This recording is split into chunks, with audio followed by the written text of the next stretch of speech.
एक ऐसी रानी जिसने अपने बच्चे को पीठ पर बांधा और तलवार लेकर युद्ध भूमि में कूद पड़ी, जिसकी बहादुरी देखकर अंग्रेज भी कांप उठे।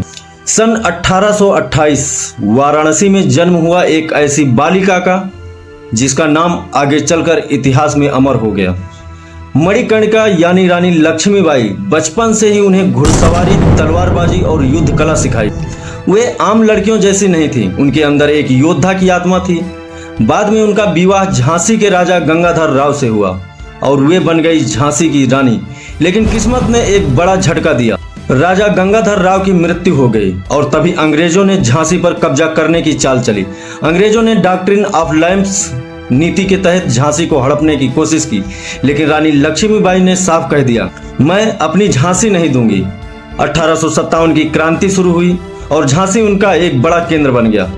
अंग्रेजों ने झांसी पर हमला कर दिया, भारी सेना, तोपें, बंदूकें, लेकिन रानी लक्ष्मीबाई ने हार नहीं मानी।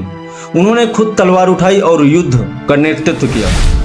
युद्ध इतना भयानक था कि हर तरफ धुआं, आग, तलवारों की आवाज गूंज रही थी। रानी लक्ष्मीबाई अपने छोटे बेटे को पीठ में बांधकर घोड़े पर सवार होकर लड़ रही थी। उनका घोड़ा बादल इतिहास का हिस्सा बन गया।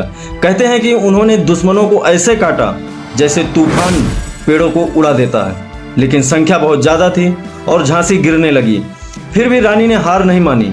वे कालपी और फिर ग्वालियर तक पहुंची और अंतिम सांस तक लड़ती रही। 18 जून 1858 ग्वालियर के पास युद्ध में वे वीर गति को प्राप्त हो गई, लेकिन मरकर भी वे अमर हो गए। रानी लक्ष्मीबाई ने साबित कर दिया कि शक्ति सिर्फ शरीर में नहीं होती, शक्ति होती है साहस और स्वाभिमान में।